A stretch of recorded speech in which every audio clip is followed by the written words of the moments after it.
Welcome to the Be Unstoppable podcast, where we bring you the voices that are shaping industries, breaking boundaries, and redefining what success truly looks like. Today, we're diving into the story of a visionary who's redefining the music industry from the ground up.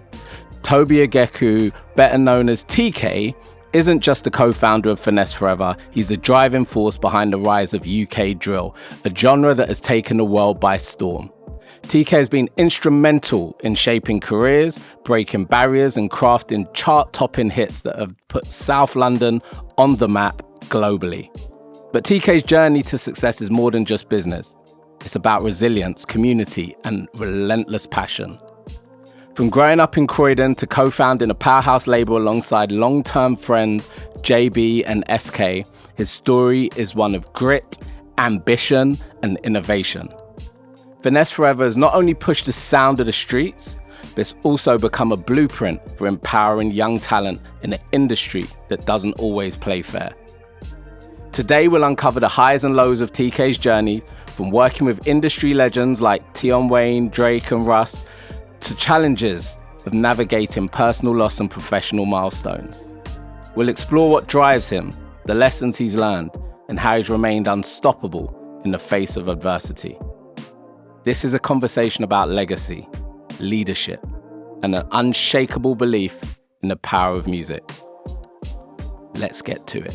TK, welcome to the Be Unstoppable podcast. And for everyone listening, remember, you have the power to choose your path in life, but always choose to be unstoppable. TK, welcome. Thank you for having me, man. It's a great intro. I'm glad you liked it. I liked it. It's all about you, my friend. Come on, man. Man's ecstatic to be here, man. Like, do you know what I mean? You've been a mentor to man as well. It just feels like a full circle, you know what I mean? Yeah. To just have this conversation. We've been saying as well, like the UK needs more of these platforms.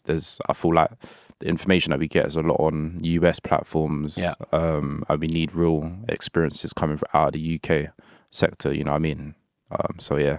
I think you're absolutely right. I think there's a lot of information coming from the US about the business. And one of the reasons we started this podcast was because there was a lot of misinformation that I'm seeing online, on social media, especially with regards to the UK rather, industry. And I thought it was really important that we started to highlight those that are doing it and also provide the right information for young people, people that are trying to move to the next level in their careers, you know, and hear it from the horse's mouths, from the people that are actually doing it. And that can be, you know, age isn't a factor. It's about what is it that you're achieving. So, you know, I really wanted to get you on here because, as you know, I've been an admirer of your work for a very long time. And we're going to get into many stories of conversations we've had and places we've met and so on and so forth. But I want to take it right back to the beginning. Yeah. I want to take it back to your childhood. What was it like growing up in South Croydon? What were your family surroundings like, and how did that help shape your early aspirations? Yeah, definitely. So my childhood was a bit choppy. So I wasn't born here. I was born in Greece. My parents used to live there. So after they got married, my mum and dad moved to Greece. My dad studied law in Athens. They had me, then came to the UK just before I turned 2. And obviously it was just me and my mum that came over, innit? My dad was still there, just trying to hustle and bustle. So when we came, obviously we didn't have no papers, no nothing. Do you know what I mean? Living like in bed and breakfast, staying at different families' houses. Well, we only had one main family, innit? But stayed there for a bit, and then we kind of had to move out, innit? Because they're building their family. So me and my mum was in bed and breakfast. She's, do you know what I mean, plaiting hair in Brixton Market. I'm with her running around. And then obviously she found a church, innit? And she had a church family that, they took us in. So first I was growing up in Lambeth, like Brixton, Stockwell, Tulse Hill, them sides, and then moved down to West Norwood, where I was staying with a family, church person's house, just in a little box room with my mum. And obviously she's saving up money and whatnot. And then we end up moving down to Croydon because she was able to get a flat And then my dad came later, innit? So I'll probably say like, yeah, from young to about maybe 5, 6 or 5, it was just me and my mum. So I didn't really have my dad's presence like that. Yeah. And I think that definitely played a big impact to me later on when I just kind of analysed certain things, you know what I mean? And obviously not having no like older cousins, no older brothers or nothing. It's just like navigating by myself. I went primary school, obviously getting in trouble a little bit and stuff like that. Then my dad came, and obviously he's doing security jobs and all of that stuff where I think the wages were like £8, £4 and stuff like that. But this is after he's trained as a lawyer. Yeah. Do you know what I mean? Because at the same time, couldn't get something proper because no papers in it. So everything was more up once they got their citizenship and I had my brother and that. And then, just going through that, church played a big impact in my childhood. Obviously went to secondary school, going through the motions. Obviously secondary school is different to primary school. So you could be the man in primary school, but once you get into like secondary school playground, it's just different, isn't it? Thing. It's older people, do you know what I mean? And then again, it's not having like no elders or nothing like that. So it's like I'm having to learn the ropes myself because no one's showing, man, no game whatsoever. So you're the oldest of how many? Two. Just me and my brother. Just you and your brother. Yeah. So obviously it was quite choppy, and then I feel like that's when I started to turn a little bit into a bad breed, getting in trouble, getting excluded and stuff like that, isolation. And I didn't really have no sense of purpose even at that age, isn't it? Like 13, 14, because I'm not seeing much. So I think year 9 is when I really started to just go off the rails, man. Like I was going off the rails, like just getting into fights, just getting caught up in different stuff. And what was making you get into those situations? Because obviously you've come here really young, you and your mum, up until the age of 5 or so, where you've kind of moved around a lot, just you and her. Then your dad's come over, you've kind of settled in South Croydon, you're in church, and we're going to get into church and what faith means to you a little bit later on in this conversation. And, you know, at that time that your parents have conceived another child and you're adjusting to life in the UK. And in secondary school, you're now starting to get into trouble. Why was that? Because now your dad's here, you'd think that there'd be a bit more, you'd probably be a bit more disciplined. Now my dad's always working in it as well. So he's always working. So I'm not even seeing him as much. And also, why I was getting into trouble, and that's because I'm looking at the rules of the game, of the playground, of the school, of that environment, and respect in it. So I'm seeing who gets respect, and I'm like, if this is what I've got to do to get respect, then I kind of got to show that I'm not a pussy, basically, in it. Like I got. And why was the respect so important to you? Because I'd see people that don't get respect would get mocked, in it. They're either getting bullied or they're not taken seriously, or they're on the outside of certain circles and stuff like that. So I said, all right, cool. If man's got to be bad and be fearless and that, then that's what I'm going to do. Do you know what I'm saying? So, like, obviously I regret it now. And I even apologized to people later on in life when I saw them and stuff like that. But I used to be like, I said, anything I do, I'm going to do it great, innit? I'm going to do it to the fullest. So if it's being front line for beef and whatnot, then that's me, innit? Like, I'm going to do it with my own heart, my whole heart, innit? Got excluded for having a knife in school as well. Wow. Luckily, I didn't get expelled. But yeah, man. So just touching on that, because this obviously ties into some of the stuff we're going to talk about later on with drill and the way in which that has kind of been spoken about. The knife crime, London, two go hand in hand, synonymous, especially with young people in school.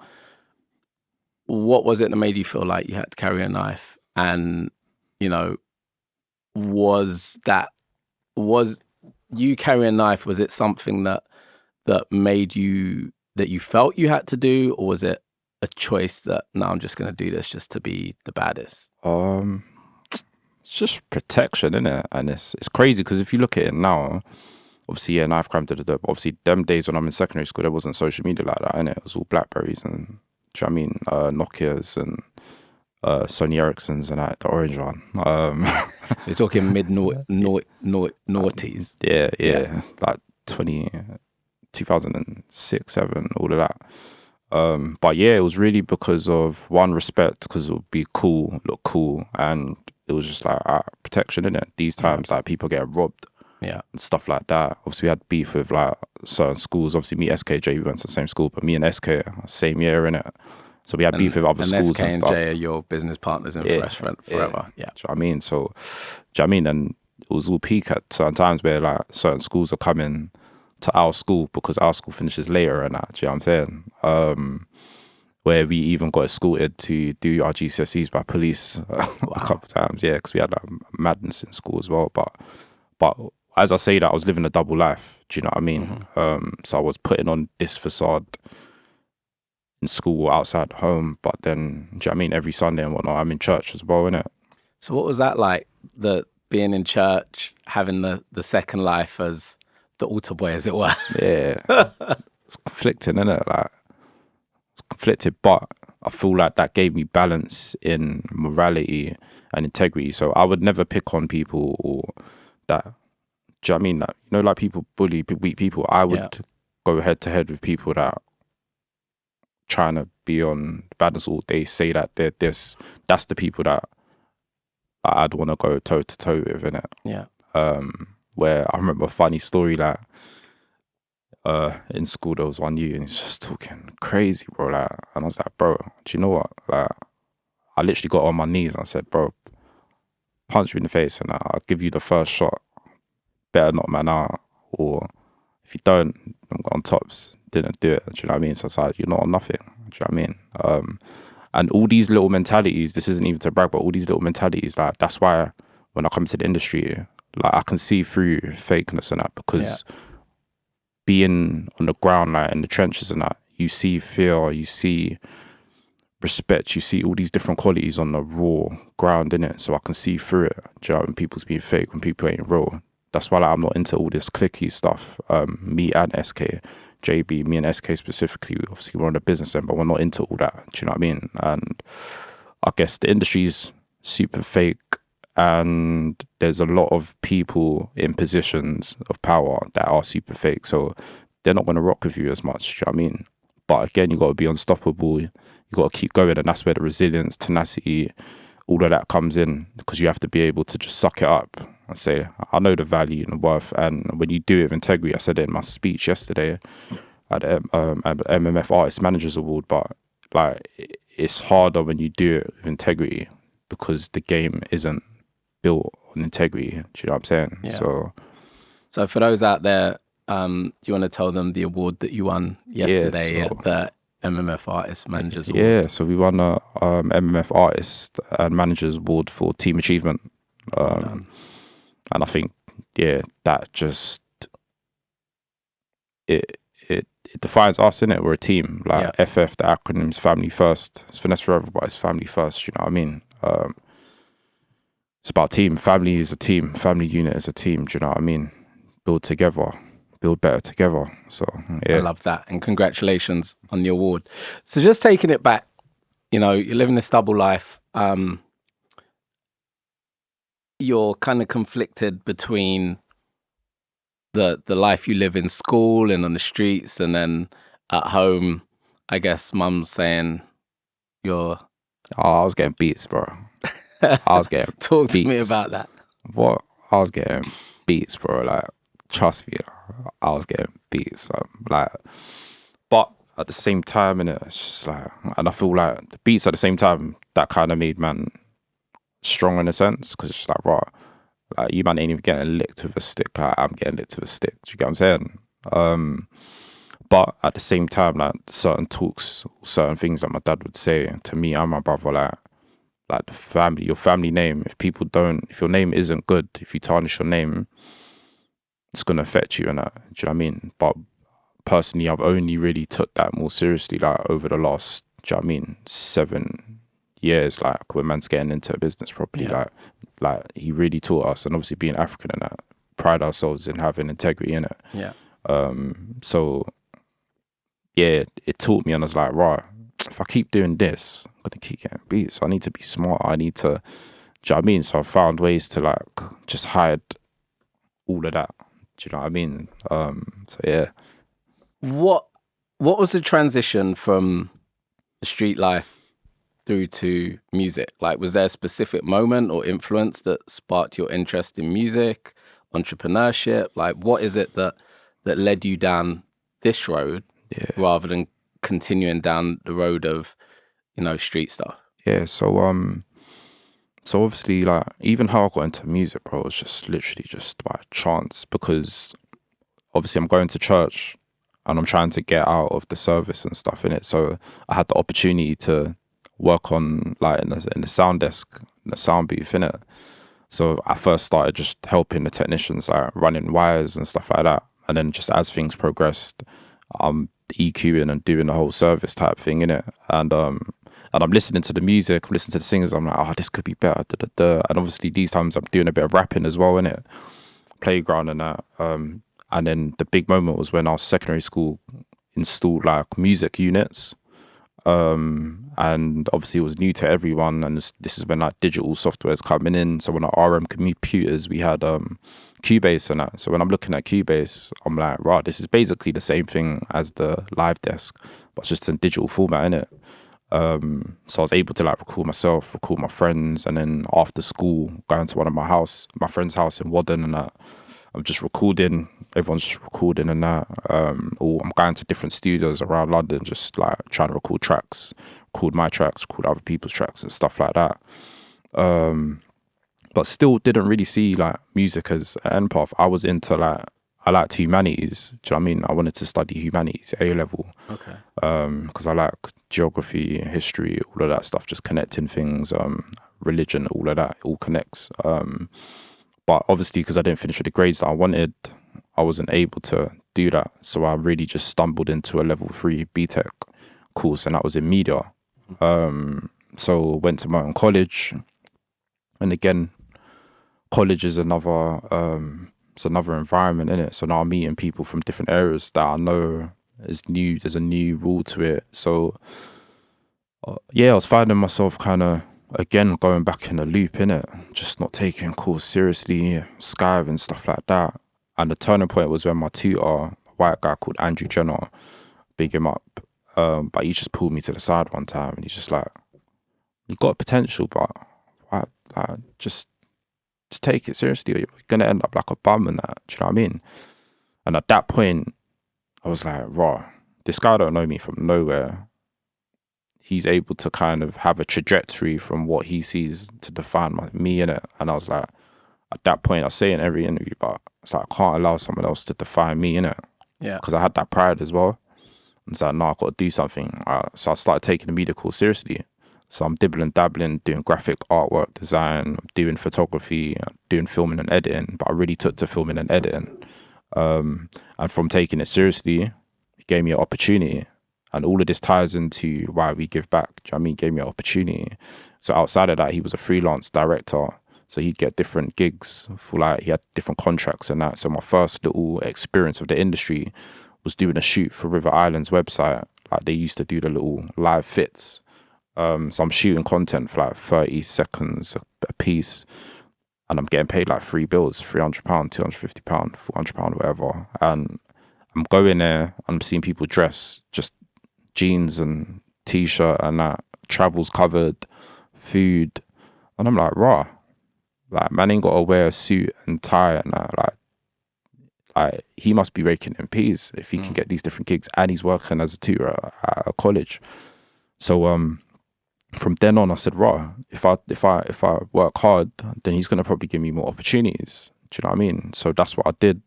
And then now he was just bringing me to other stuff. So I started shooting store launches for artists in River Island, like Oxford Street, when they got an album dropping or whatever.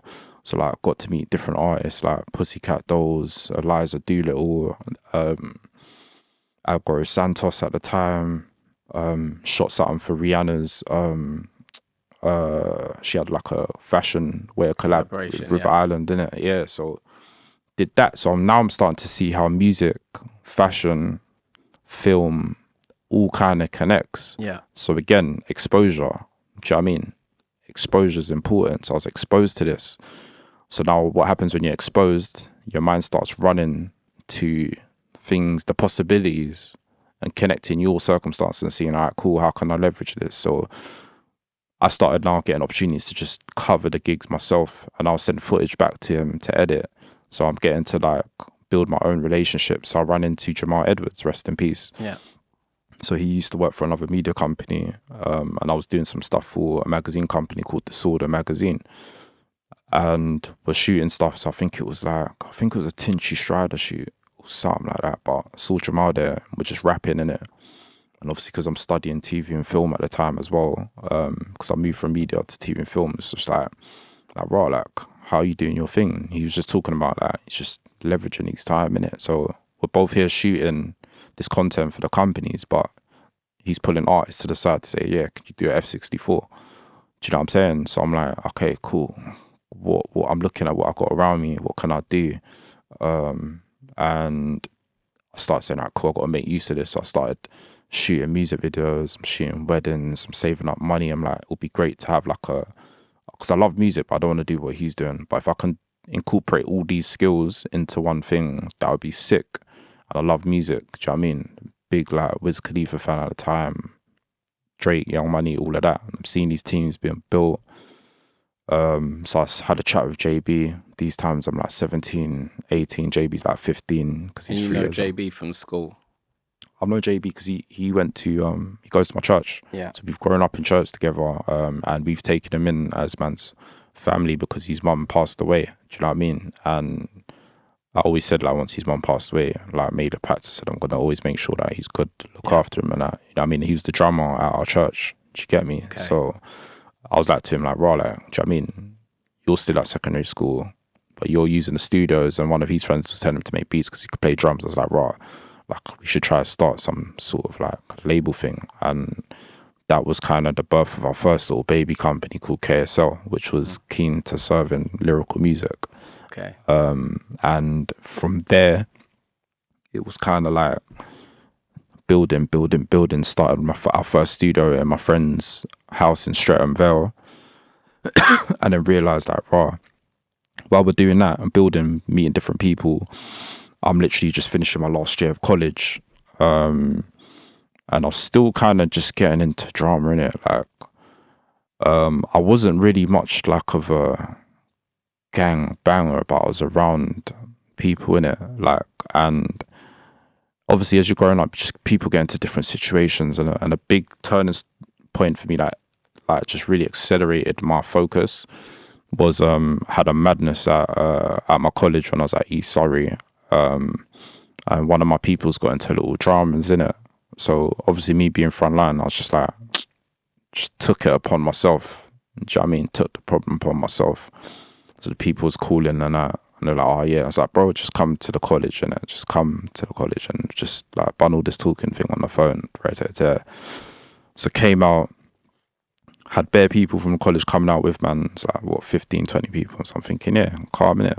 But just head outside, boom, first. It's only 4 youths that come off the bus or whatever. And they were all trying to do this hyping thing on the road or whatever. I was just like, bro, just go around the corner, like all this talking, like just go around the corner, innit? So like people's just saying, all right, cool, just one-on-one this dude, innit, or whatever. So everyone's just, it's all snowing these times as well. It's crazy, but fight in the snow, yeah, you've got time. Went on the side road, man. And then yeah, obviously I do karate, martial arts. I was still like learning early days then. Yeah. But yeah, obviously I waxed up the ute, he's bleeding, then next minute, like, his couple cousins that was there, they all started trying to jump in it. But at this time, I'm like, raw, like, they're jumping in and I'm looking around and everyone's just standing to the side, bro. Yeah. And I'm like, I've got people here that move like they're on stuff in their ends, like no one's doing nothing. And then now I'm thinking, like, bro, cool, gotta fight like 4 people at the same time. So I'm rocking one ute, rocking another ute, and then someone's like, "Rah, like, who's got the car? Who's got the well or whatever?" And then I'm looking around because they're passing it, innit? And I'm thinking, "Rah, like, who's got it?" Like, trying to focus. And then one of the big youths just kind of took man down. He's on top of me. So while I was on the ground and I was getting kicked up and whatnot, another youth was just like, I thought he was punching my face, innit? I thought he was punching my face, but he actually wasn't, innit? Because afterwards, like, one youth pulled one youth off me, innit? And got up. And then literally when I got up, someone's like, your hoodie's all leaking, bro, like, da-da-da.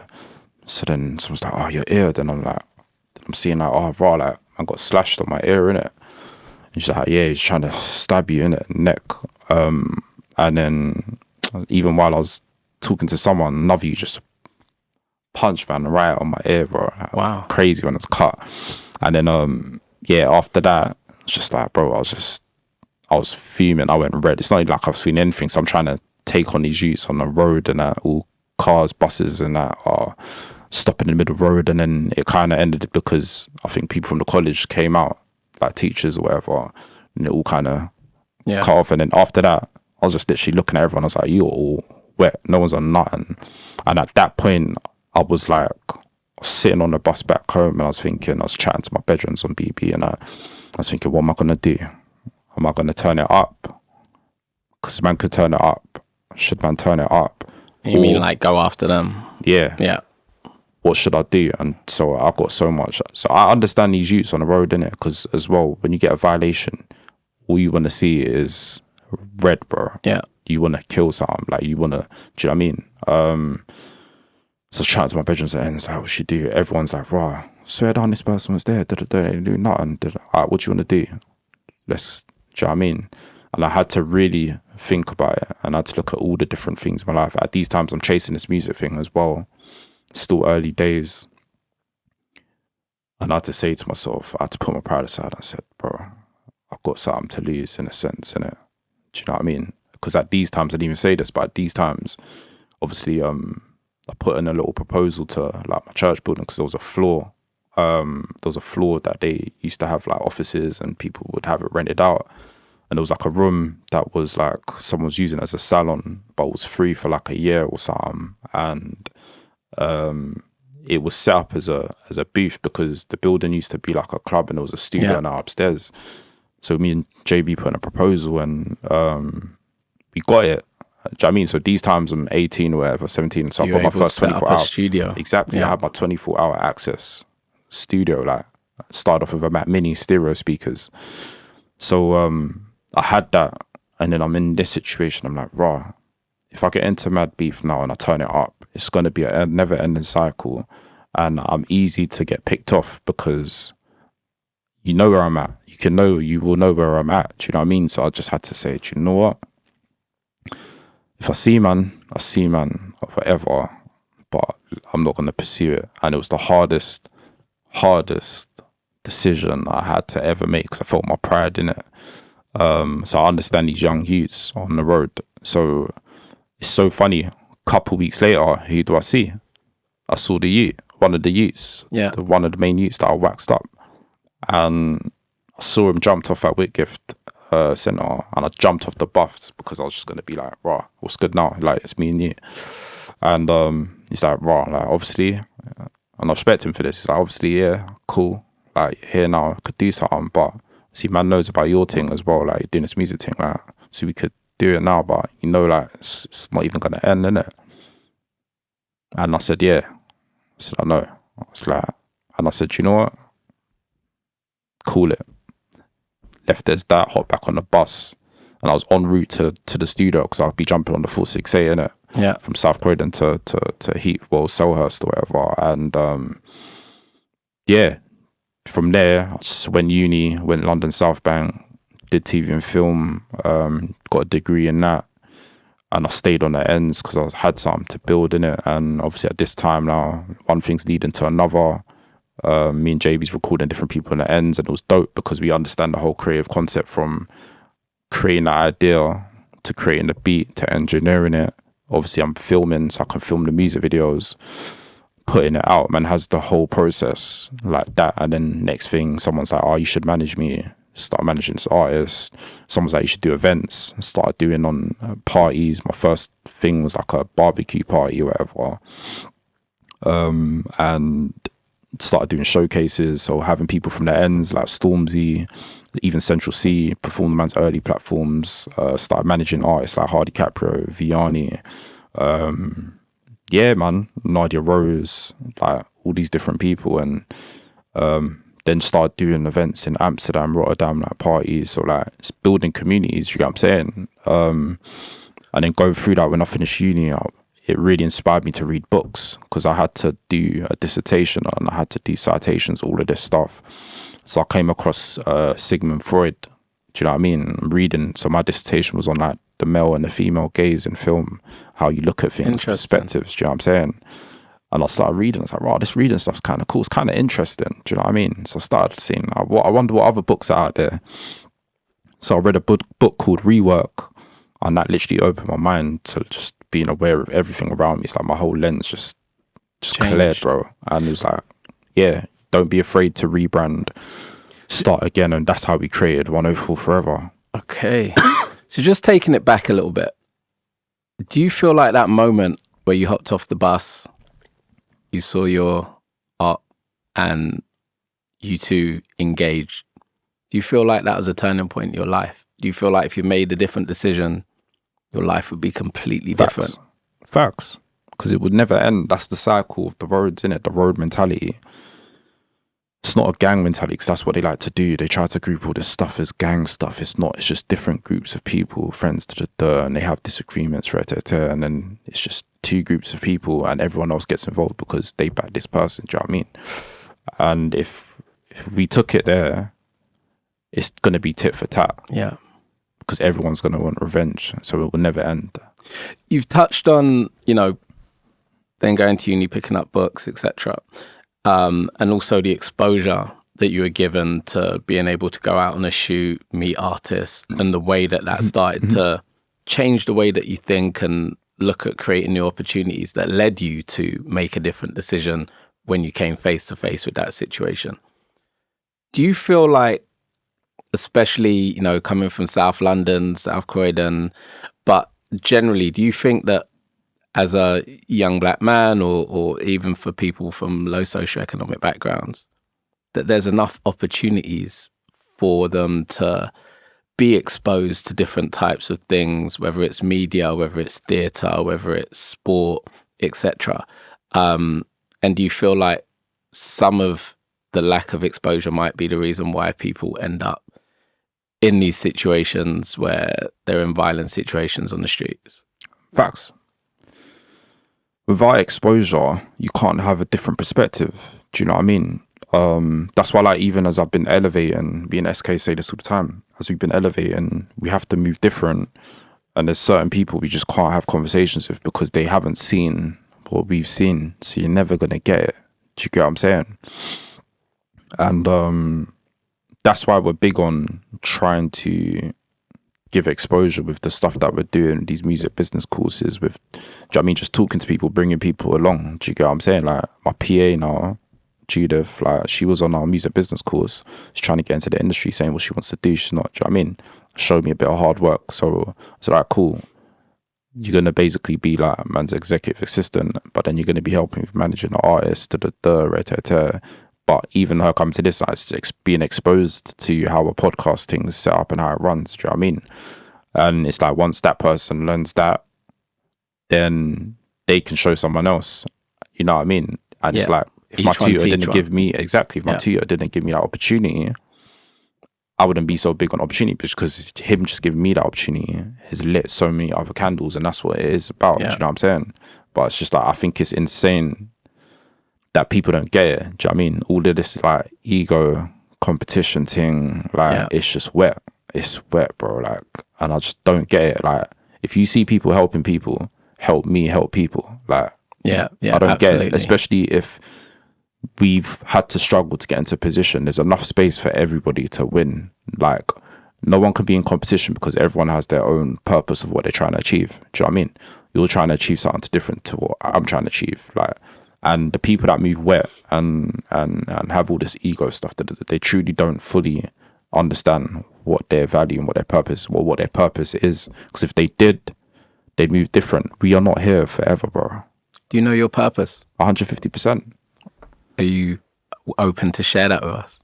My purpose, bro, is simple, and it's a joint purpose. Do you know what I mean? With the man them, and it's just literally, we are not here forever, but legacy will be forever, and the impact that you leave with people will be forever. So obviously, man's a Christian as well, and if you look at what Jesus' life was about, it was helping other people. It was just helping other people. Yeah. And reading the stories, like, he died, how long ago? But it's still topic of conversation now. Yeah. Because what was he doing? He was helping people, he was healing people, Do you know what I mean? What was one of the greatest commandments that he says in the Bible? Which is love your neighbor as you love yourself. Yeah. This is one of the greatest commandments. So we operate on love, innit? And sometimes as well, like when you move with love and whatnot, people that ain't experienced that don't even know how to take that, handle that. Absolutely. Do you get what I'm man's got to move with wisdom and understand that, and have patience. Do you know what I mean? That's one of the key qualities. Like if you're talking about fruits of the spirit, and that's one of the key qualities, like patience and understanding, and the whole perspective game is that people ain't. Again, like having a conversation with someone the other day, innit, and they felt like man was being egotistic because man said, I've got 15 years of experience in events. I said, I've got 15 years of experience in events, innit? And I might have, apparently I've said it like 2 times, 3 times. But I said, the fact that you think that that's ego means that your ego was hurt and you've said something about it. So you're the person with the ego. Do you get what I'm saying? You're taking it out of context, because if you don't know my perspective, like what context did I put that in? I put it in the context of, if we're making a decision to do something, Sven, I'm saying, based on my 15 years experience, this is why I think this might make sense. Yeah. And it might be another circumstance. Like, so it's nothing to do with ego. Do you know what I'm saying? But again, innit, I understand it's all about perspectives, and do you know what I mean? It's different. Do you know what I mean? Like, that's why me and SK, bro, we are the biggest learners. Like, we come around different people that's been there. Like, people always say, how are you doing this? It's because we learn from all the people around us. No, I've definitely seen that. I think when we, from when we first met, one of the things that struck me is you always had people younger than you that were eager to learn about the business and get into the business around you. And I was always like, every time I see this guy, he's got another young person with him that's learning something, and you're introducing me like, yeah, this person's trying to learn about management, or this person wants to get into producing. So we've just got them around us. And I was always like, that's dope. That's dope. And I think that was one of the reasons I kind of was like, okay, I'm going to help these guys whenever I can, if they need it, even if it's just a call.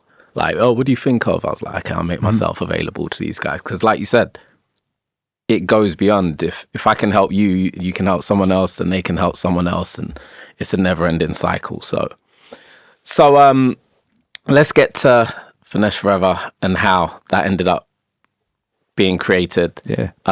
So you've said, you guys were 104 Forever. Yeah. You're at uni and you started the 104 Forever. Can you tell us what that is? And So where that studio where we started was 104 White Horse Road, innit?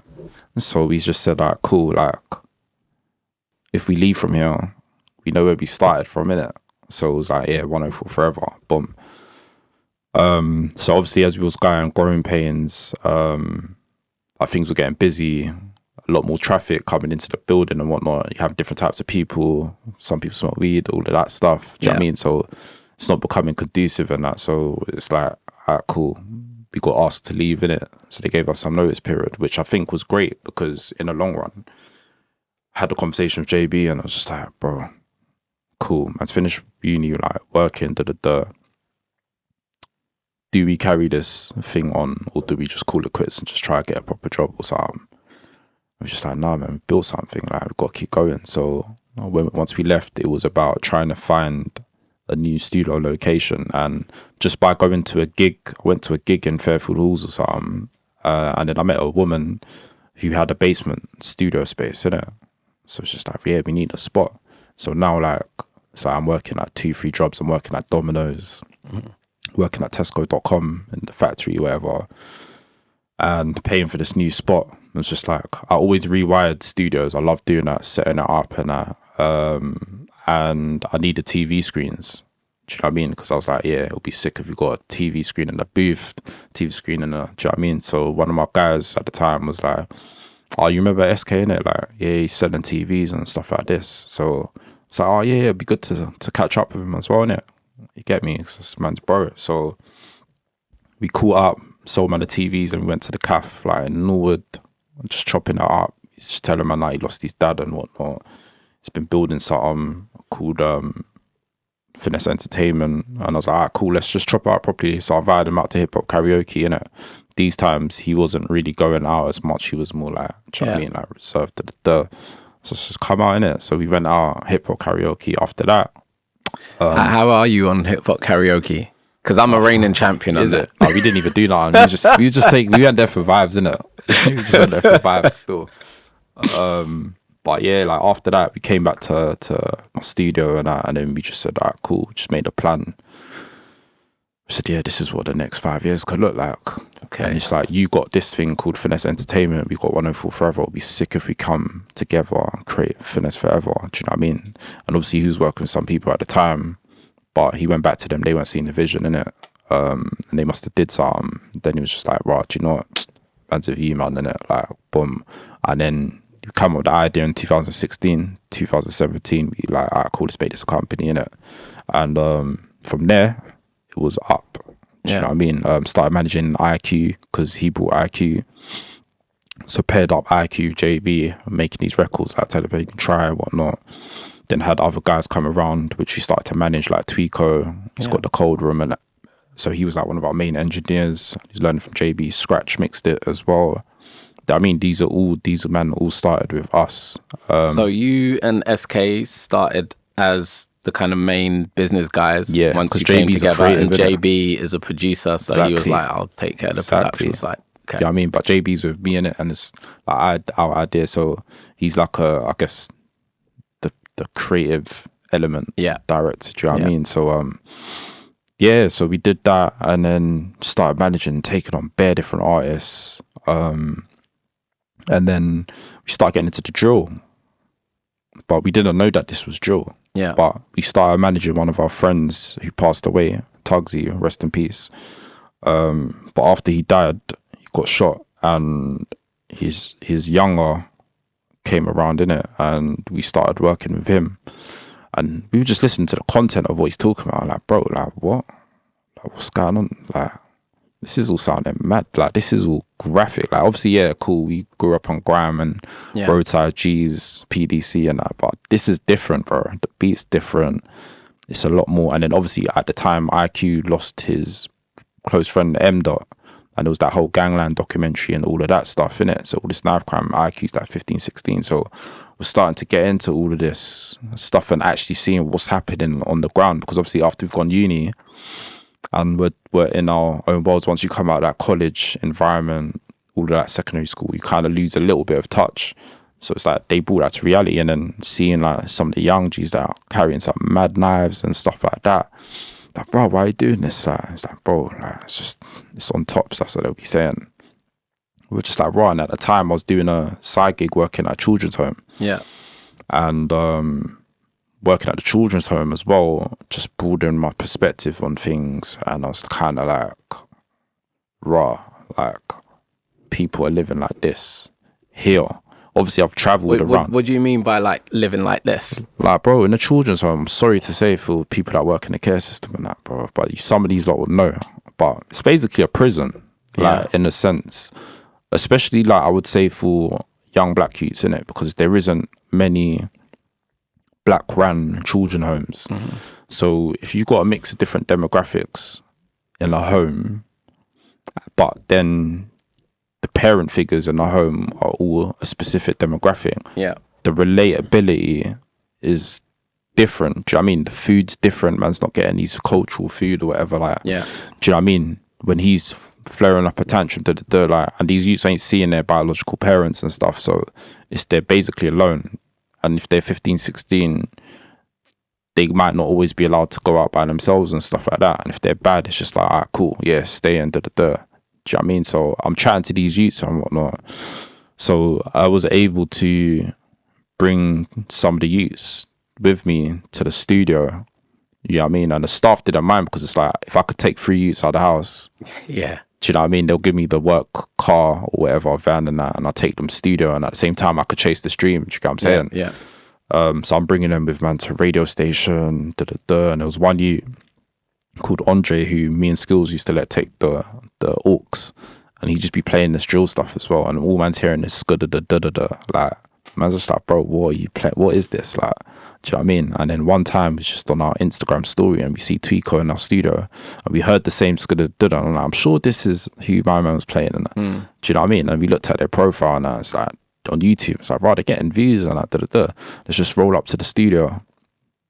But I digress a bit. But working in children's home really exposed man to how they're living, in the sense of, like, they're not being exposed to stuff. Do you know what I mean? So me bringing them out could expose them to different things. Do you know what I mean? And yeah, that's how, even through that young person, we even started managing Skendo and AM. Do you know what I mean? Because we went to the studio, saw them, then realised that we had a couple of mutuals and stuff like that. And they were like, wow, like, they need management, but they didn't really want people from the hood, from Brixton, like, managing them, innit? Yeah. You get me? So from there, they did a feature with, like, one of our friends, that lad's artist. And then from there, we just started managing them, and then that just took things up a whole nother level. And then because we did like a little single deal with Moves, that was like one of our first Moves recordings. Yeah, with Marathon artists, innit? So that was like one of our first little record deals. I think it was like, we got 400 quid for a track. Do you know what I mean? I was like, right, like, flipping heck, we made it, innit? Do you know what I mean? And now, because we had Skinner and AM, we were like, right, if this is what we could do with them and put out this record, we're bringing something that's even bigger. Like, let's do this. And then they were like, oh, we're not signing anyone else for the year, but we really pushed it. But shout out Ian McQuaid, because he pushed it through, and he took it on. And that was probably one of the best things that he ever did, because then we did the 2 Bunny track project. Yeah. And that was the first dual project that really moved the needle in terms of taking it more seriously and people wanting to invest in drill. Do you know what I mean? And we saw that space, yeah. And then we got our first imprint deal. Didn't know what that was at the time, but had an understanding. And I thought, like, yeah, I'm a big Nipsey Hussle fan, innit? So it's just like, I felt like, yeah, man's supposed to be a marathon artist. His thing's marathon, do you know what I mean? TMC, I was like, yeah, this is, do you know what I mean? So what did that imprint deal look like? Yeah. What was the structure of that? What did that look like? Yeah, so I know they did it to keep us around and make sure that they had like Skinner AM and everything else. So they had them signed directly, and they had like another R&B singer that we had. They signed her directly to Marathon Moves, and then we had an imprint where we could sign other stuff, and they gave us a retainer.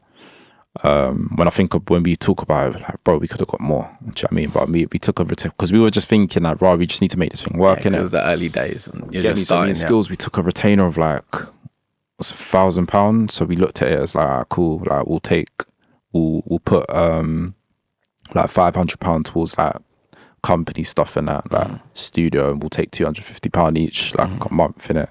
And then we also had like a what's it called? What do they call it? I can't remember what it is, but they give it to you as like a little present, not a present, but it's just like, here you go, innit? Take 10k, yeah, and then you can buy like some equipment or whatever. Okay, yeah, so then we use that to like buy a new MacBook, buy a new mic, all of this stuff. And yeah, from there it was 50-50. This was a joint venture deal. They would put out the bread, so we had like a marketing budget of, I can't remember what it was, I think it was like 15-20 grand, something like that. But what we saw with that, we were like, we've got power. So we said, right, we started doing records with everyone, like Quengface, Q2T, took on like Ivor and Doe and Abigail. Every artist, M24, we started doing records with him. Everyone that you see popping, most people they've come through our doors, innit? And we also saw it as a way to invest back in the community in a sense. So rather than using all these videographers and whatnot, we knew that we can work out a budget for a release and work it out as like £500 or whatever. Because we'll pay the videographer £2 or £150 because they weren't getting £150. No videographers that's coming up in the end to get £150. People are paying them like £50 or whatever. So we're paying videographers like, cool, work with us and that. We'll do this. Graphic designers, they were like young youths, 15, 16, we're like, ah, cool, yeah, we could pay you 30 quid and we'll keep you on like a little retainer thing, we'll keep using you, do you know what I mean? And because of that, people are like, rah, TK and SK helped me get money. Do you know what I'm saying? And we saw the value in that, in helping people. Because helping people allowed to help us make our thing a reality too. It's just simple. Provide value, get value. And then that just led to other things. We need to own this. We need to create our own videography setup. Let's get some cameras and invest in some people. So we did like a raffle giveaway for some cameras. And we still work with these guys to this day, Black Car Visuals, you know what I mean? But getting that opportunity when we're getting like other advances for other deals of buying lighting equipment and stuff like that. So they can use it for whatever they need to do. Man ain't taxing that, just use that. But when we need it, you're doing this for us for a discounted rate. Do you know what I'm saying? So that's what I was set up because we knew that we have to be self-sufficient. And the moment you don't own nothing or don't have control of something, you don't dictate. Do you get what I'm saying? And I think being independent in a sense is a superpower. But you got to know how to be independent and you need to understand what that truly means, innit? Yeah. So what happened next? You did the marathon deal. I think I met you around 2017, 2018 in Old Street. Mate. You were working with Ollie Ashley, if I remember, the son of Mike Ashley, owner of Newcastle United at the time and JJB Sports. And I think I'd been asked to come in and run his publishing company, but the value he had or was offering me was way below what I was worth. So didn't do it. But I think you guys had some access to studios and office space, and did he not start working with you in terms of publishing as well, if I remember rightly? So that opened up the publishing knowledge a bit and understanding the power of publishing producers. And obviously we started off as a production house, you know what I mean? Me being an engineer in JB production, having guys like Tweeko scratch around, we valued them in it. Like we valued them and we saw that no one's putting value on producers and that. So obviously Ollie Ashley, he had something called Praise Music and he signed JB and he had a couple other producers like Scott Styles or something. So yeah, when we did that and signed JB, obviously JB had access to the studios and stuff like that, having more conversations with Ollie. And we met a guy called Clive Black. So he was the games tour manager and that. So he took me and SK out for a meal and he's just giving us game and that, like, do you know what I mean? And he's just like, one thing about the old heads in the game, man, they got stories for days. Do you know what I mean? And the best conversations always happen at a restaurant, coffee shop, Yeah. And he's like, yeah, JB, I think he's the real deal. He could be the real deal. Do you know what I mean? And he's just like, yeah, gonna do this deal. He's gonna land something big. Don't know when, but he's got to work hard. And he was just giving me an SK game, telling us stories about like Mark Morrison and people that he's worked with. And again, being exposed to the stories allowed us to help navigate and see things when they arise. You know what I mean? Clive is the son of Don Black, and Don Black co-wrote Ben with Michael Jackson. Yeah. Exactly. Do you know what I mean? So even when me and Skills are having these conversations, these times we're all still bumping train and that. Yeah. His mum's all dropping us £20 to share for food and that. Like, but we're having these conversations, and Clive Black was like, yeah, do you know what? I think we're gonna do a deal for JB. Do you know what I mean? Get him something to praise in it. What's his number to get him out of work? Do you know what I mean? Said like, cool, like 30 grand. Do you know what I mean? But doing that deal allowed us to get into the door with those studios there. And one thing Clive Black said to us is, I could tell you guys are intelligent men, like you're intelligent, but you guys don't smell like money. Like, you're only going to get true success in it when you start spending like money, looking like money and We didn't fully know what that meant, innit? Didn't fully know what that meant. Because at the same time, what does he mean? Does he mean like do this clout thing? Like, bling, da da da. And me and Skills were kind of conflicted because we just tried to keep it humble and we just tried to do the work, da da da. What do you think he meant by that? Now I think what he meant by that was optics, man. Like, you got to look bigger than you are. You got to show people like these are the levels. You got to document everything. Do you know what I mean? You got to do it, like, to wear the chain. Like, that's why I'm wearing the chain now. Like we could have got the chains from earlier, but we just thought like, nah, man, I don't want to do it that way. But it's hip hop to do it this way. Do you get what I'm saying? Like, if you see what you see at the highest level, 50 cents, that's what it is. So if that's part of the game, then we'll just do it. We don't need to do it, but man will just do it. Like, man's got friends that are jewelers and stuff like that. So it's not like we got a full car, crazy amounts and stuff like that. But it just puts off, it shows the image of what we're representing, innit? And like, yeah, once we started doing that, like, even when this drill thing was happening and the news people were trying to call out drill, me and Skills were going on the news platforms, and what we were doing, we were wearing FF shirts. We weren't going in no hoodie because we understood the game and how we're represented through media. I study TV and film. I understand how perspective that female male gaze. Do you know what I mean?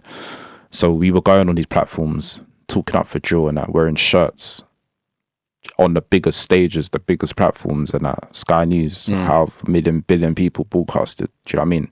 So this is showing that these men of a certain standard, certain level, profession, and that it's starting to smell and look like money. Do you get what I'm saying?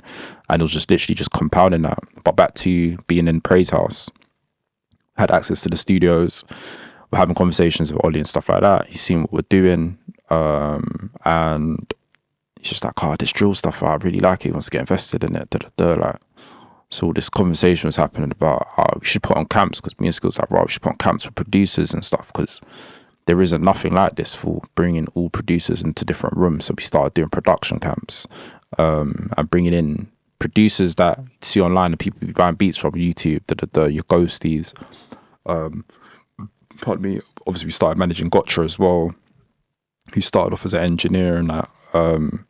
And we started bringing in all these other people, Seb's Beats, AV, but we created an environment for them to connect and collaborate.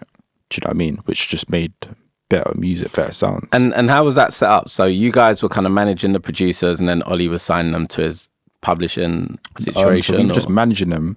So we came up with this thing of, all right, cool, now we've got these production camps for cooking up beats. They need to get placed, innit? So we created this concept, Drillantic, innit? Which didn't fully come to fruition, which I won't get into. But we said, all right, cool. We should go. And that concept was UK drill artists collaborating with US, specifically New York-based drill artists, and then doing the collaborations across the Atlantic. So it became Drillantic. So it's like, that'd be dope. So we were like, all right, cool. While we're doing these camps, we're giving them a bit of education and stuff, because obviously at the time we had knowledge from PRS and stuff like that.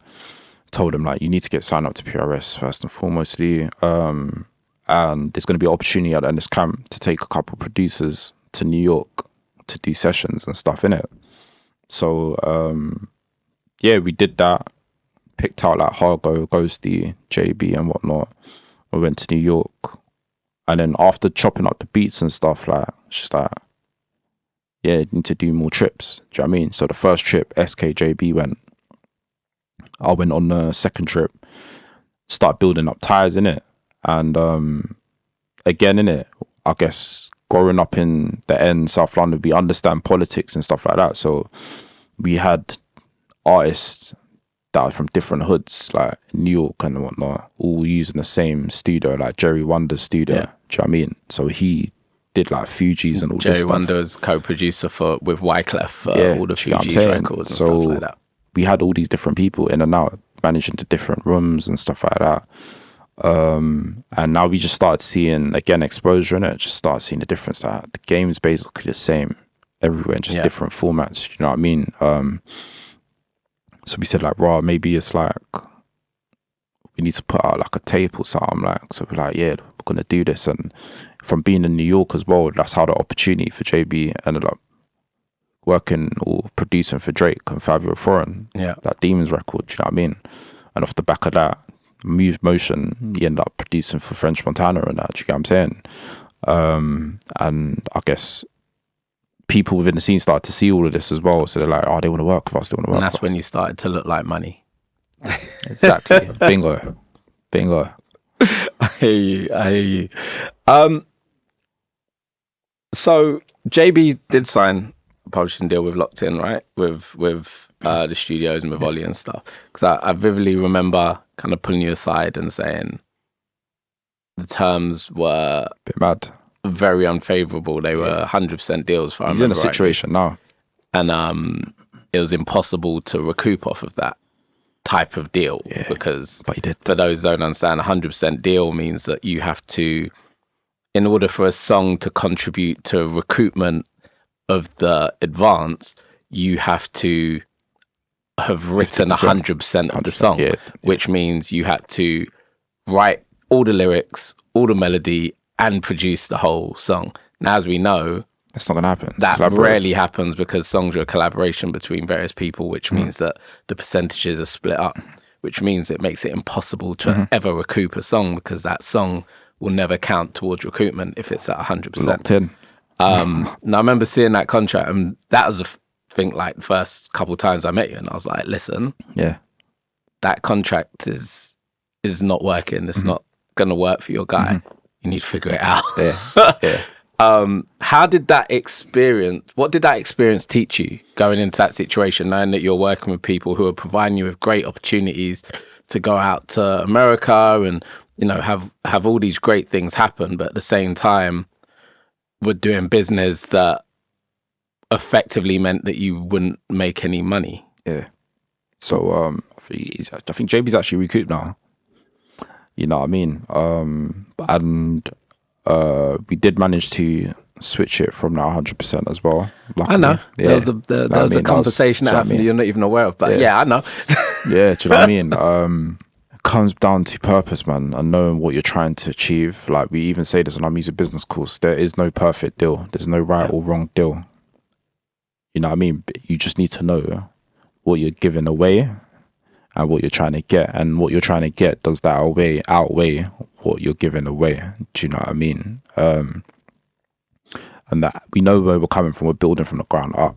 So we need to be able to take little L's to build for the greater good in it and sacrifice certain things, which, to be honest, has helped us a lot. Because again, doing bad deals allows you to preempt and prevent like certain further situations in the future.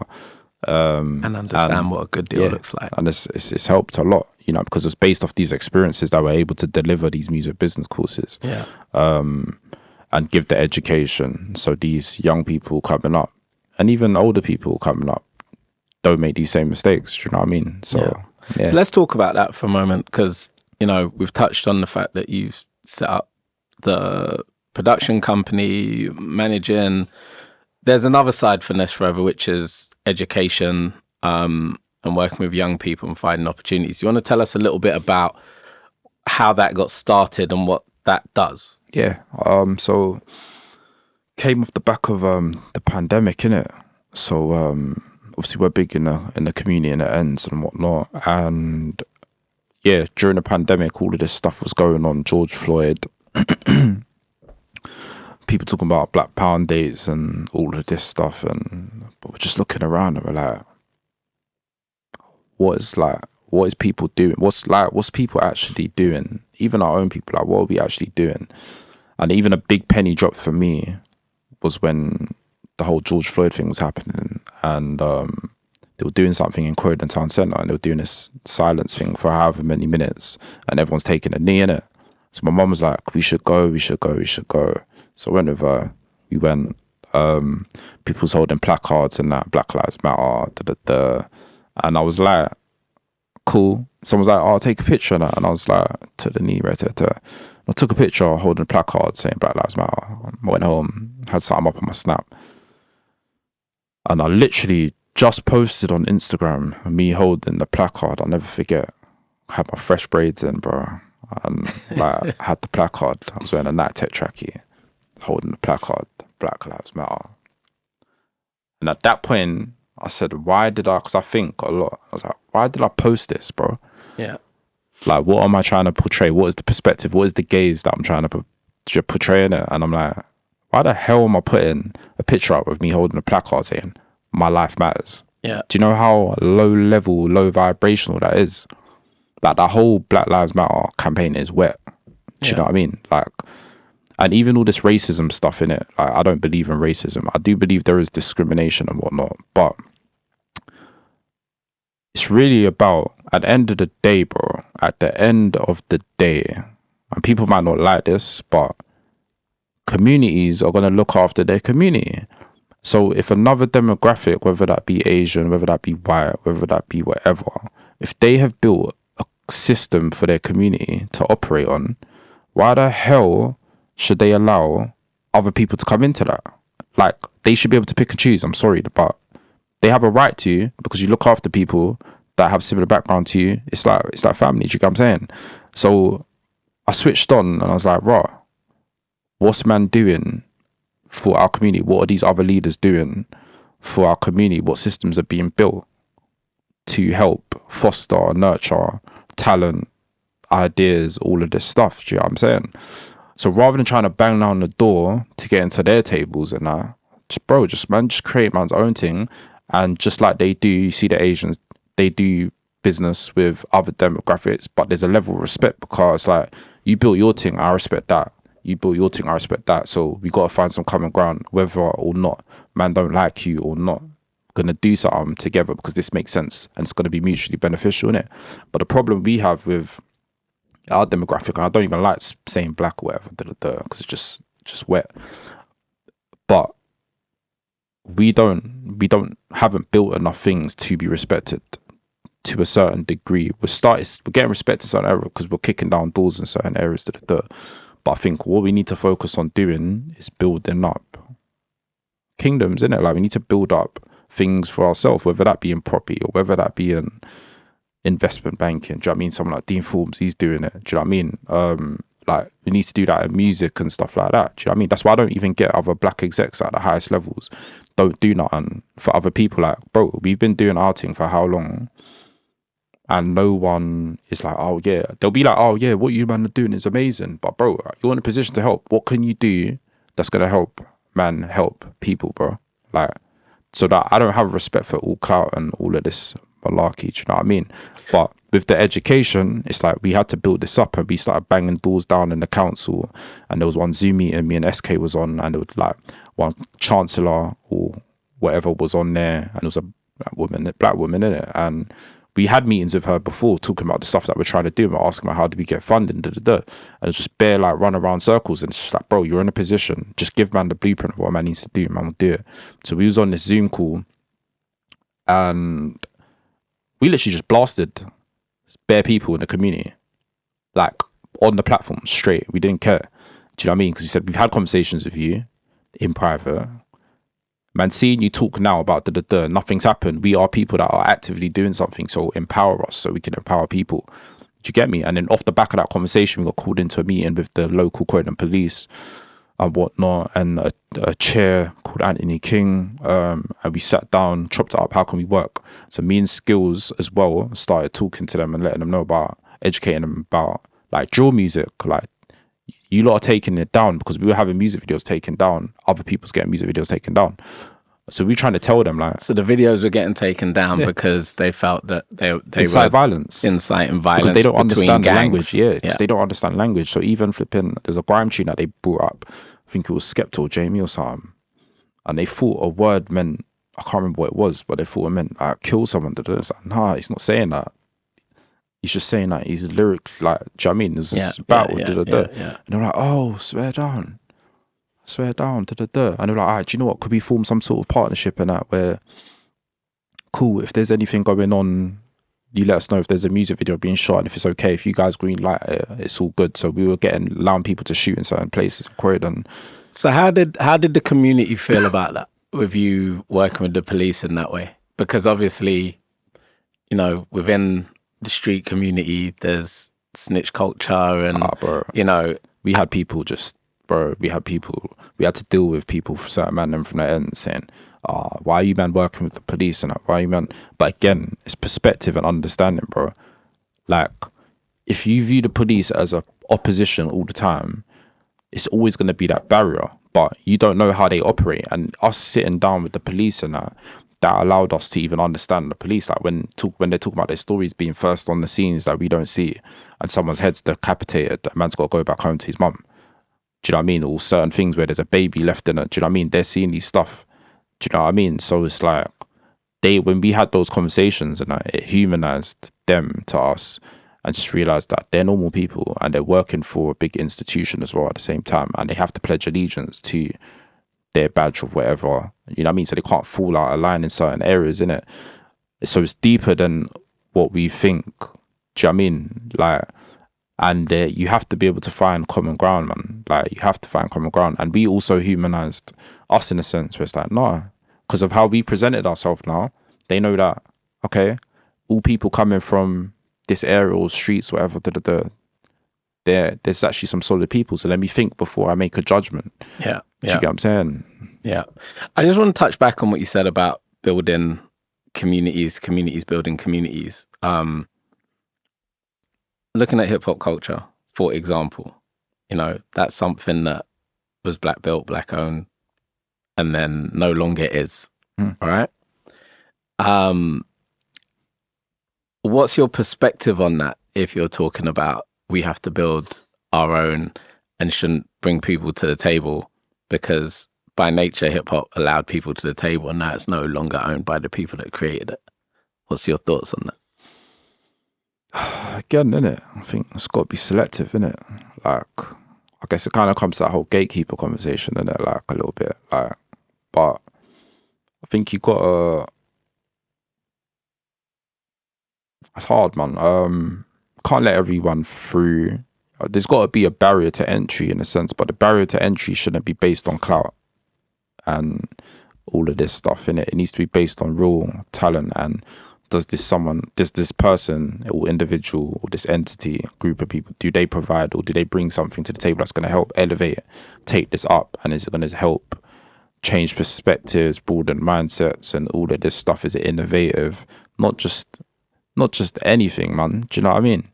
So now what we have in the scene is just, that's why the UK music thing has just dipped over the past few years, innit? Because especially with drill, innit? Like, people might disagree with me, and that's fine. Everyone's entitled to their own opinion and that. But I would say UK rap drill has been the main export to push the UK branding in terms of that urban music scene. Do you get what I'm saying? And once drill started popping, yeah, everyone's hopping on it. All labels want to sign it. Everyone wants to talk about it. Everyone wants to interview these people. Now, what happened is, it's the same as the investment game. Yeah. When it was hot, everyone's trying to buy in. No understanding. No real, like, go into the shows or, do you know what I mean? They don't understand it. It's just buying the top. And because they don't know what to do with it, and also you're given, without no understanding, you're giving artists that are coming from the lowest levels, like, that would never had any money, you're giving them 100 bags, like, for a record or whatever. It don't make sense. It doesn't make sense. So what happens when you give someone that money? They're going to just be like, right, I've made it. They're going to fall off to the dirt. And then when it doesn't give you the returns, what are you going to do?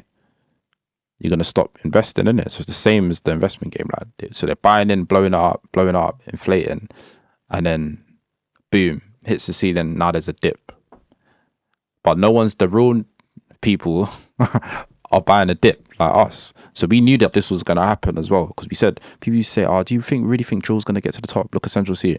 We said, yeah, it's going to go to the top, and it's going to get to a point where there's only going to be like 2-3 records coming through, 2 artists that's really breaking through every year. It's going to be like everything else, but it's going to be established as a genre. And then now it's going to be like, you got to wait for the next, like a crypto boom. You got to wait for the next boom. Do you know what I'm saying? So right now we've been in the dip. And even with all these influencers, bloggers and stuff like that, all they do is talk about the same artists at the top. They're not in the shows. Me, Skills, other people, man's in these shows. Like, see artists like Len popping and that. Was in these shows before they're popping. Yeah. Seeing what's happening on the ground. That's where the work should be done in terms of coverage and blogging. Not just talking about what, big up Skepta and all these man and that, but these man been doing it. We know what they're about. But cool, what else is popping on the ground? Like, bringing that up. Do you know what I mean? So do you think there's enough support for the scene in order for the scene to thrive? There was a post recently that was on social media where I can't remember the young man's name, but he was basically talking about tastemakers not supporting the scene, and as you're saying, only supporting those that are at the top of the tree, which is creating a vacuum for new talent to come through. What's your thoughts on that? They ain't.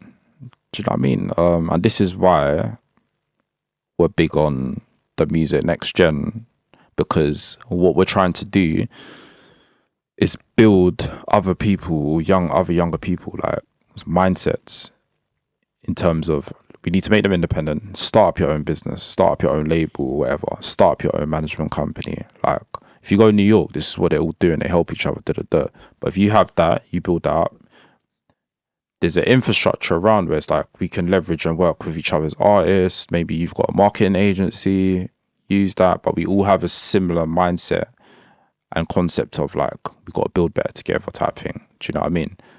Rather than it's like, oh, you come out of college, uni, let me get an A&R or a major label, Like even learn how to do something individually for yourself. Because when you have that mindset, you see things different. You got a different perspective. Do you know what I mean? But you got people in the game now that ain't done no legwork, or tastemakers that don't actually have any musical knowledge, background or whatever, and they're dictating. It's not making sense. So yeah, that's my answer to that. That's my answer to that still. So what do you think about major labels? Because obviously you were managing Russ, and then his collaboration with Tion Wayne became the first number one record that was a drill record to hit top, and you got the production too. Yeah. Obviously Tion was signed to Atlantic, so it was a collaboration with Warner Music. I think he had his own. I think he had his own distro or something. Yeah, like separate situation, and he's put it out through his own thing. But then once it starts popping, then they wanted to get behind it, innit? Yeah. Even man I didn't even fully believe in the tune. Like when I first heard it, and SK sent man the video and whatnot. So it's hard, but what we did all say was the little transition in the video where he jumped and it skipped. We're like, nah. For these challenge stuff, that could bang in it. Do you think that was the reason that it tipped the challenge, I think the TikTok? I think a lot transitions. I think a lot of for that record. I think specifically a lot of things went well. Like everything synced. The beat was cold. Do you know what I mean? Gotcha did amazing on the beat. Visually, the energy that Russ always brings and that was that. Tion's just Tion, innit? Bow Wow's a great videographer and whatnot, and I think Russ has had the viral moments with Gunny and Keisha and Becky, and there was like a synergy there already, innit? And then the remix is what helped even take it to the max, because I feel like that represented the UK in a sense. You know what I mean? Got Ardy and giving the Cockney vibes and that. Do you know what I mean? But then he's mentioning cultural name. Do you know what I mean? So everyone could relate to it, and it was fun, and it was easy to take in, and it wasn't all complex, and that was just simple.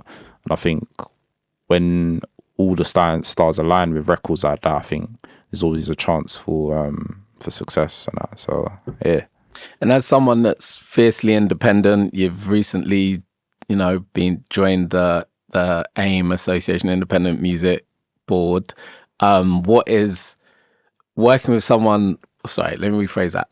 What is it like for you as someone that's so independent, working with a major? How does that lean into what it is that you want to do? I think some people like downplay major labels and stuff like that, but I think major labels serve its purpose, innit? Because at the end of the day, it is a machine. Yeah. And they do want to make profit. They do want to have catalog. They do want to have market share. But again, innit, if you're gonna do a deal, you've got to make sure that it's mutually beneficial, and you understand. All right, cool. Yeah, the advances are going to be big. The marketing budgets are going to be bigger. But okay, cool. How can I actually capitalize on this? Whether it's a single, whether it's an EP, album, How can I capitalize on this time here? What relationships can I build with people here? Because not everyone stays in the same place forever. Do you know what I mean? Look at like Rich Costello, he's left.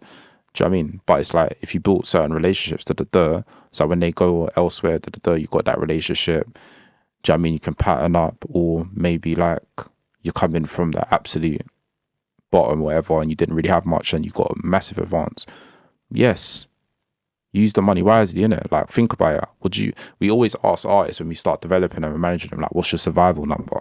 Yeah. Like, and that means, like, what number do you need that's just going to cover your main bills, like your living expense, just to eat, sleep, and get me? Like, what is that number? Is it 20 grand for the year, 15 grand? Is that going to allow you to just do music? So look at that and say, all right, cool, if my survival number, and maybe you're living at home, 20 grand, cool, put that 20 grand away and still keep the same standard of living to a certain degree. Get something else for yourself nice, whether that's a bit of jewelry, cool, understand, it's hip hop to do that way. And if it's living, then put that deeper in the crib. Do you know what I mean? Put 50 bags on the crib, and then the rest, see how you can kind of create some sort of business to generate revenue that you can reinvest in yourself. That's how we chop it up. But artists don't like to listen. Do you know what I mean? We've seen artists blow peas, bro. Do you know what I mean? You've seen artists blow peas, bro. Like, and it hurts, innit? Because like, bro, if man was in your position, you're making more bread than man. Like, we're only getting 20% or 25% if it's two people, and that, like, you're getting all of this. Like, just listen. We had one artist and we're like, bro, buy a car, get your driving license, like, put the money to the side, do this. Didn't want to listen. Blew 5 grand in like 2 weeks. Blew 10 grand in like a month, whatever. What, on cars? Not on cars, just on drugs, clothes, Uber, eating, the mandem. Do you get what I'm saying? I won't say his name, but now where is he, bro? Like, he's not even around. He's off the map. But we're still here. Why? Because it's about reinvesting in yourself and building that foundation so you can stand. Yeah. It's going to get tough at times and that, but you've got to build yourself. Do you think that comes down to a lack of education? Because I've said for a long time, you know, there's two things that I've always said about rap culture, especially rap culture, black music culture, etc. If you're taking people who have never had money, who are coming from a low socioeconomic background, and then you suddenly give them a bunch of money, two things happen. One, they become a target within the area that they're coming from. And number two, they're likely going to spend all that money very quickly because there's no education there. Do you think that it's labels' job, management, team around to educate those people and to also get them out of the areas that they come in? So if you look at something like So Solid, for example, back in the day, and it was like, why are they running around doing all this stuff? Well, they're protecting themselves because they're targets. They're on TV, they've got money, and they've got all this stuff. So they've become a target. And that's happened time and time again with rappers coming out of different areas. And obviously, a lot of talent just go and spend money because they think they're rich, and they forget, actually, this deal spans 3 years. So that 150 grand is 150 grand over 3 years. And that's before I've paid tax on it. So it actually works out a lot less, maybe 30, 40 grand a year. But they feel like they're rich in that moment because they get it in one lump sum. Do you think there needs to be more education around that? 100%, and it's not the label's fault. So whose like, job is it? When you see, I think it's the artist first and foremost, period. Everyone's got their own sole responsibility, you know. If you're doing something like, you see anything me and SK get into, like, we're building an app right now. What are we doing? Like, all right, cool, let's read a book on tech, or let's go to this seminar on tech, and let's watch this video, send each other videos, because education is the blueprint for everything. Like, do you know what I mean? That's number one, but it's for the artist. But number two, first and foremost, is the manager, innit? But the problem is, and I said this the other day, like, I think in another interview or course in it, but the problem today is people becoming overnight successes, or to get in that moment that happens overnight, and it comes fast in it. So they've been putting in the work, but they haven't prepared in it. And there's something like, say, the 5 Ps. Proper preparation prevents poor performance. Say them again a little bit slower. 5 Ps. Proper preparation prevents poor performance. Okay.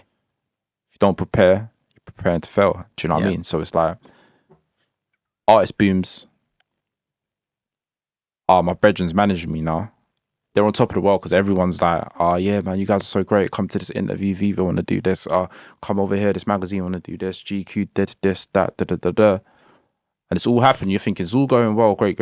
Yeah, but that song's gonna dry up a little bit slowly. You're not gonna see it, but it's gonna happen, and then it's like boom. Because your manager or because your brethren hasn't thought, oh, do you know what? Now I'm here and I've got access to these different people I have meetings with. How can I pick, as the manager, how can I pick the brain of these people around so I can understand and make sure that my artist is good?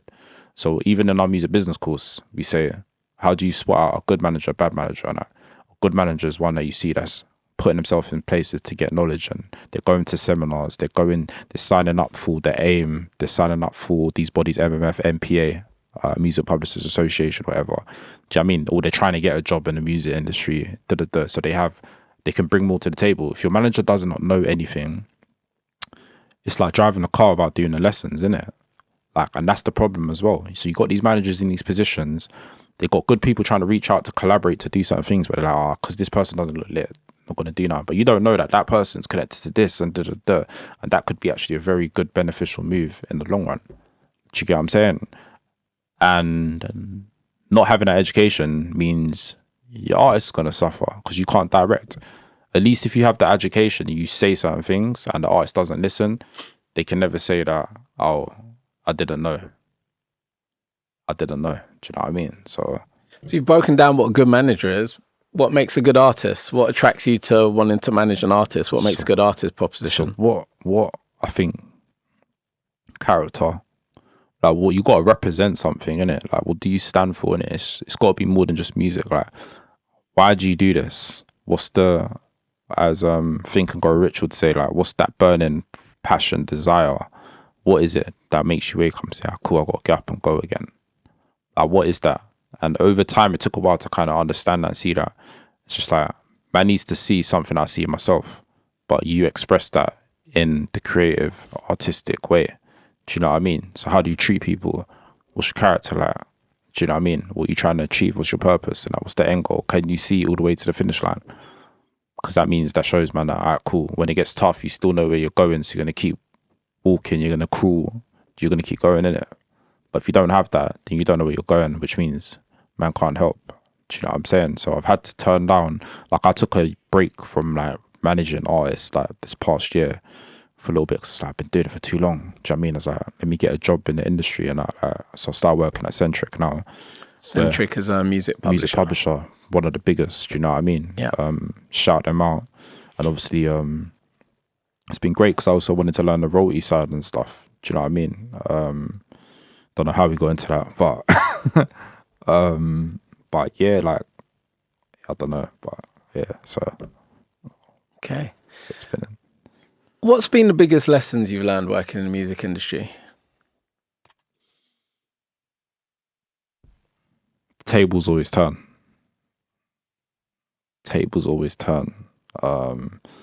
And also learning the fact that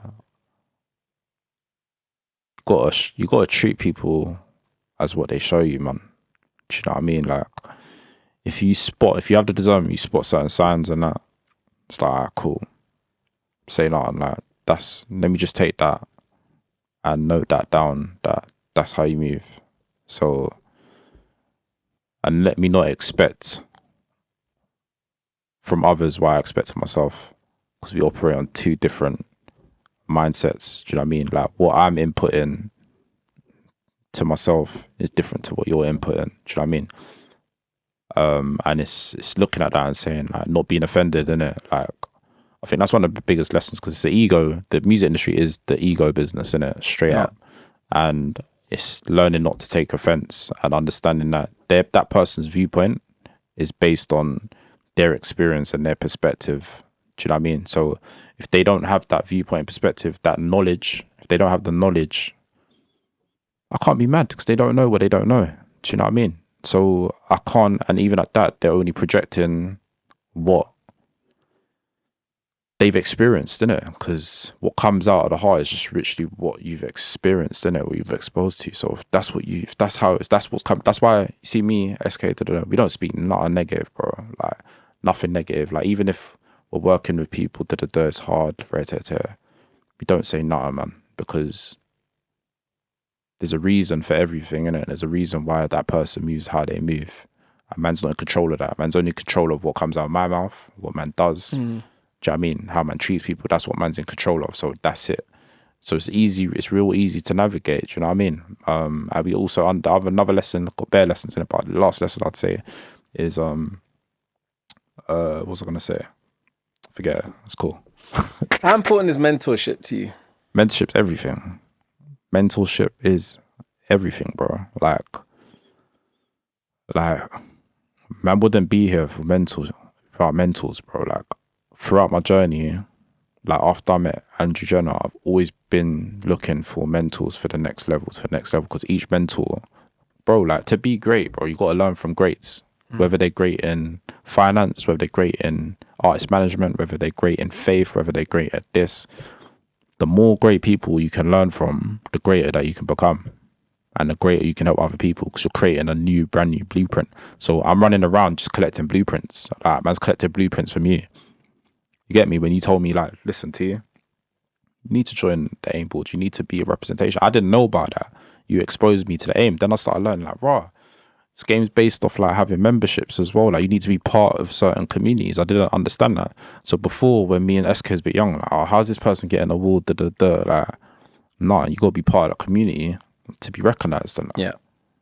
Do you know what I mean? But other people be looking at it like, how all negative, like negative Nancy, like, oh, how's this person got an award, fam? I've put in more work than man, like, but you don't have the education and knowledge on how that system and how that community operates to do that. You don't understand. So if you don't know something, go figure it out and learn. Do you get what I'm saying? There's all, and that's, I think that's what's beautiful about life, bro. You always get to learn something new, because there's always something that you don't know. So the more you know, the more you can, bro. Like, I tried to, all different mentors, bro. I had a public speaking mentor, because I was like, like, do you know what? Man's starting to do these interviews. Man needs to get better. How can I get better? So I did 2-3 sessions with a woman in the community that gets funding to do certain courses, and I saw that she does public speaking. So I said, can I do like 2-3 sessions with you? She started teaching me about, oh yeah, your hand language, like how you coming across, project your voice, Once I knew that, then it made me more confident, because I know something, and confidence is based on what you know, innit? Yeah. If you don't know something, you're gonna fluster. Yeah. Do you get what I'm saying? You gotta be present. Like, you have to be present. And even to know that, like, I'm speaking like this, even knowing that Cool just picked up these awards, like, man knew at a very young age from these little things, like, that man's destined for greatness. Like, man knew, because if you plan well, and if you have an end goal of where you're trying to be, bro, and if you put God first as well, like, it's gonna happen, not in your timing, but you have to just stay resilient. You gotta be unstoppable. You gotta break through them barriers and that, because all of those L's, those lessons, that's what shapes your character. And that is if there's a revelation I've had the last few months, whatever, it's not about the end goal and that. Like, it's not about the cause. So God told, man, it's not about the cause. And it's funny, because TK, it's like Toby cause, because when I was like doing whatever, like, people call me cause, innit? But it's not about the cause. Your cause can be great, but what it's about your character. And your character only gets shaped on the stuff in between. Yeah.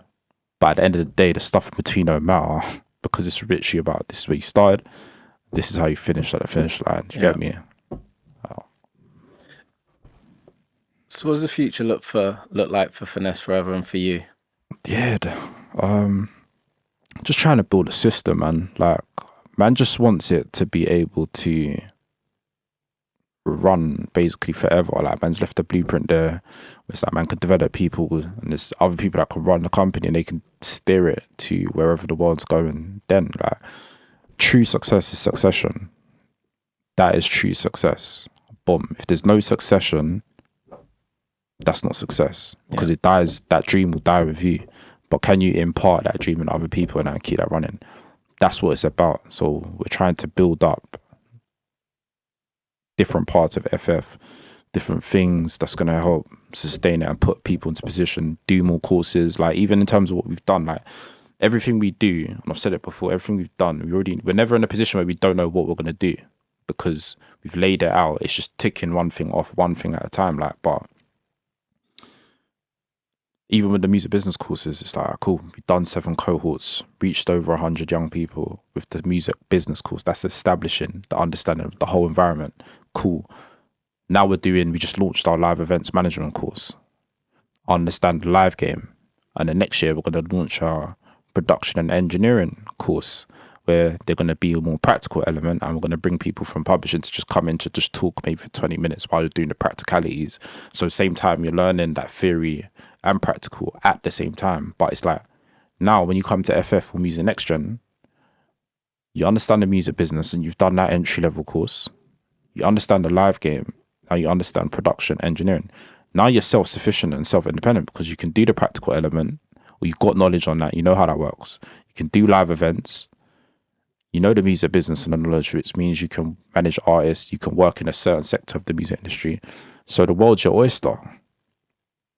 Do you get me? And then after that, it's like, how do we put this together, and we create a accreditation course where you can get a proper degree, which places can recognize and say, yeah, it's an accreditation, cool, I'll give you the job.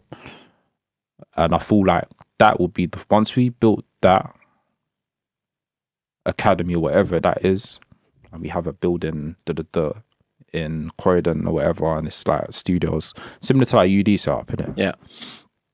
And UD's our partners on this, by the way. I love Pamela, man. But shout her out, 'cause she gave me an opportunity as well. But once we've done all that, all we need to do, foundation set, all we need to just do is just build. And that might take another 5 years to get to higher.